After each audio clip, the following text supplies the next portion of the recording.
हिंदुस्तानी film की सबसे popular आवाज लता मंगेशकर जी को तो आप जानते ही होंगे। हिंदुस्तान फिल्म में ऐसा कोई नहीं होगा जो इनको न जानता हो। इन्होंने अपनी आवाज से पंडित नेहरू जी को भी रुला दिया था, ए मेरे वतन के लोगों गाकर। लता मंगेशकर जी को तो आज हिंदुस्तान में बच्चा बच्चा जानता है, लेकिन क्या आप इनके पीछे का स्ट्रगल जानते हो? नहीं जानते? तो आज हम इनकी स्टोरी के बारे में बात करते हैं। सबसे पहले नमस्कार दोस्तों, आपका स्वागत है हमारे इस यूट्यूब चैनल में। फेसबुक पे अगर आप देख रहे हो तो हमको फॉलो कर लीजिए। हम ऐसे ही आप लोगों के लिए इंस्पायर स्टोरी लेकर आते हैं ताकि आप प्रेरित हो सके और अपने जीवन में आगे बढ़ सके। तो आइए दोस्तों शुरू करते हैं। तो बात है 1929 में 28 सितंबर को एमपी इंदौर में जन्म लिया लता मंगेशकर जी ने।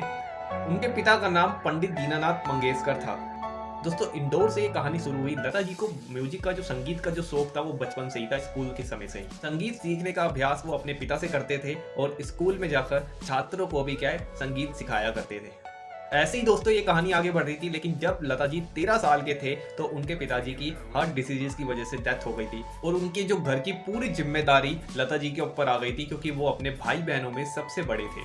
और दोस्तों जीवन में पहली बार उनका जो असली संघर्ष हुआ था वो उस समय हुआ था।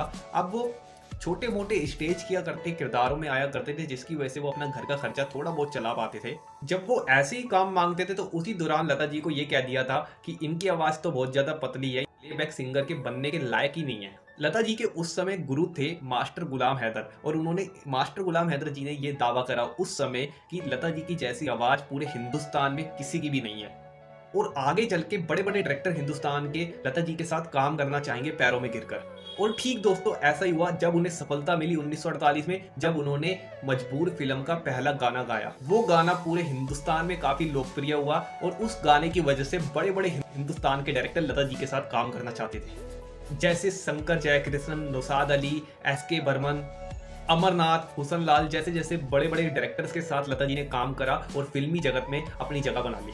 दोस्तों धीरे धीरे लता जी को सफलता मिल रही थी, लेकिन सफलता के दौरान दुश्मनी भी उनकी बढ़ने शुरू हो चुकी थी।